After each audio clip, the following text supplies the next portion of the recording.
দেখো ফ্রেন্ডস, চলে এলাম পশ। আর এটা ব্রাঞ্চটা হচ্ছে এবিসির এদিকে। তো হেয়ার কাট করবো, ওদের কিছু অফার ছিল, তো সেই অফারটাই নিলাম আর কি। তো হেয়ার কাট করতে চলে এসছি, তোমাদেরকে দেখাবো আর রিভিউজও দিব যে কিরকম লাগলো আফটার অল। তো দেখতে থাক।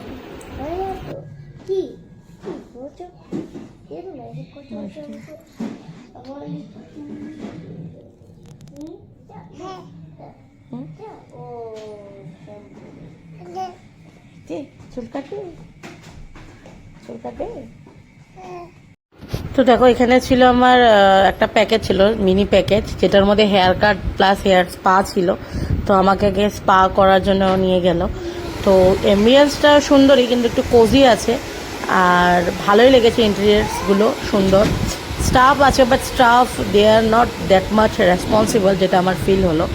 আর দেখো, ওই যে একটা টাওয়ালটা দিয়েছে, প্রথমে তো দেখিনি, পরে যখন হেয়ার ওয়াশের পরে যখন টাওয়ালটা মানে রিমুভ করলো, তখন দেখলাম টাওয়ালের মধ্যে অনেক স্পট। তার মানে দ্যাট মিনস বোঝা গেল হাইজিনটা ওরা অনেকটা হয়তো ক্লিয়ার রাখে না, কারণ আমি আরও অনেক জায়গায় করেছি, সেখানে এই জিনিসগুলো খুবই মেনটেন থাকে। আর দেখো, এখন স্পার আগে একটা শ্যাম্পু করছে, তারপরে স্পা করবে।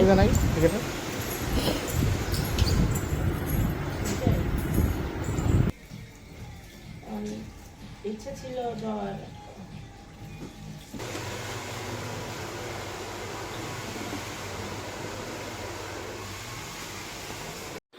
তো দেখো, এখন হেয়ার স্পা করতে নিয়ে চলে এসছে। তো স্পা ক্রিম অ্যাপ্লাই করছে।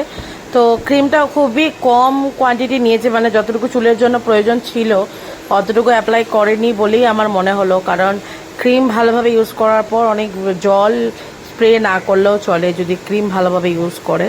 তো মাত্র ব্রাশে মানে অল্পই নিয়েছিল, দেখলাম যেটা 3বার ব্রাশে আর কি ক্রিমটা নিয়ে, সেটা অল ওভার হেয়ার। আর হেয়ার অনেক আমার ড্রাই ছিল, যা হয় আর কি। আর রিভিউ তোমাদেরকে পরে দিব। তো দেখো, এখন আরেকটা রুম দিয়েছে ওরা, ওখানে বসেছি। তো ফার্স্ট অফ অল ওখানে এসি বন্ধ ছিল, বলার পরে এসি চালিয়ে দিল, তারপর ওখানে বসে আছি। তো আমাকে বললো কফি খাবেন নাকি, তো একটু কফি দিল, কফি নিলাম একটু। তো আমার সাথে আমার হাজব্যান্ড ওদের ছিল, ওদেরকে ওরকমভাবে কিছু বলেনি, বাট দরকার ছিল, তাই না? তো যাই হোক, দেখতে থাকো। তো দেখতেই পাচ্ছ, বসে আছি একটু সময়।